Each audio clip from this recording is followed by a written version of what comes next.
प्रतीक कुमार जी झारखंड से। राधे राधे महाराज जी। महाराज जी, ना चाहते हुए भी मेरा मन पराई माता बहनों पर दूषित दृष्टि ऐसा हो ही नहीं सकता बच्चा। हम ना चाहे और फिर मेरा मन ऐसा कर दे तो ऐसा अपनी बहन पे जाता है क्यों? वो भी तो स्त्री है। आप देखना जरा, अपने पूज्य जन जो घर में है, बेटी है, बहन है, मां है, कभी नहीं जा सकता अगर हम दूसरी तो फिर हमारे अंदर। अच्छा, अब ये कह दे कि हमारी चाह नहीं है और मेरा मन चला जाता है, तो एक बात यहां समझनी है कि चले जाना कोई अपराध नहीं है। आज तक इसका दंड कहीं विधान लिखा हो शास्त्र में या कानून में तो हमें बताना कि तुम्हारा मन चला गया तो तुम्हें फांसी की सजा होगी, ऐसा कोई भी दंड विधान नहीं। क्रिया ना होने पावे, क्रिया में है कलिकर एक पुनीत प्रतापा और मानस पुण्य होए और नहीं पापा।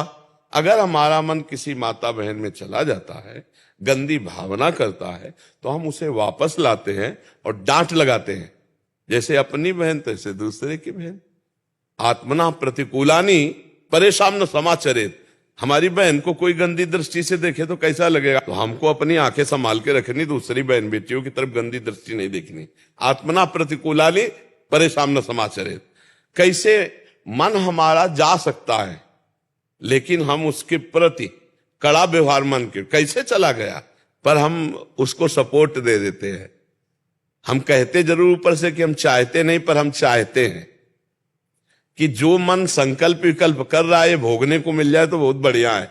अंदर से सुख बुद्धि होने के कारण बाहर से ना चाहने की वृत्ति होने पर भी हमारे द्वारा पाप कर्म बन जाते हैं, क्योंकि अंदर से हम चाह किए हुए हैं, अंदर से सुख बुद्धि है। जिस दिन अंदर से सुख बुद्धि खत्म हो गई तो जैसे अपनी बहन को देखने पर विकार नहीं आता, ऐसे दूसरे की बहन को देखने पर विकार नहीं आएगा। उसमें भोग में सुख बुद्धि है, इसलिए हमारा मन चला जाता है। ना उसमें भगवत बुद्धि है और ना अपनापन है, इसलिए हमारे अंदर दोष बुद्धि हो जाती है। और हम चाहते हैं, ये जरूर हम कह रहे हैं कि नहीं चाहते, वो नहीं चाहते बाहरी बात है, चाहते हैं अंदर की बात है, तभी मन जाता है, नहीं तो नहीं जाएगा। जैसे हमने अंदर से कभी नहीं चाहा मांस को तो कभी मन नहीं गया, कभी नहीं चाहा मदिरा को तो कभी ले गया। जहां हम सुख बुद्धि करते हैं, जहां लगता है हम सुख भोग लेंगे, वहां हमारा मन चला जाएगा और हम कहेंगे जरूर कि वैसे हम चाहते नहीं थे, पर वास्तविक बात है कि हम चाहते थे इसीलिए मन गया। नहीं, हम जिस बात को नहीं चाहते वहां मन नहीं जाएगा, पक्का है। हम नहीं चाहते तो मन नहीं जाएगा। तो मन को जहां गलत जगह जाए तो डांटना चाहिए, धिक्कारना चाहिए, वापस लाना चाहिए। ऐसी गलती कभी न करे, नहीं तो उससे लोक परलोक सब नष्ट हो जाता है, बुद्धि भ्रष्ट हो जाती है। बहुत सावधानी से मनुष्य जीवन काटा जाए, आगे चलकर ब्याह हो जाए, अपने घर गृहस्थी में जैसे जिया जाता है जियो, पाप कर्म मत करो। भगवान ने तो व्यवस्था बनाई ना, मान लो 20-22 की अवस्था हुई, इतने समय तक ब्रह्मचर्य रहो, फिर ब्याह करके अपना लड़का बच्चा घर गृहस्थी परिवार और नाम जप, तो वो भी पूजा हो गया, भगवान की सृष्टि की पूजा हो गई। अब विचार करो इधर उधर माता बहनों की तरफ तो फिर जेल जाओगे, और अगर खुला नहीं तो भागवतिक दंड मिलेगा, फिर परेशान हो जाओगे। पाप का दंड भोगना ही पड़ता है, कोई भी हो।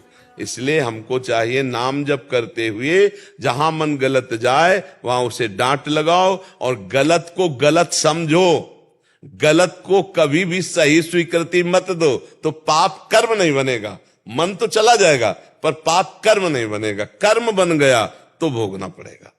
कलयुग में पाप का मन का चिंतन हो जाने से दंड नहीं मिलता, नहीं होता, और अगर पाप कर्म बन गया तो फिर भोगना पड़ता है जी।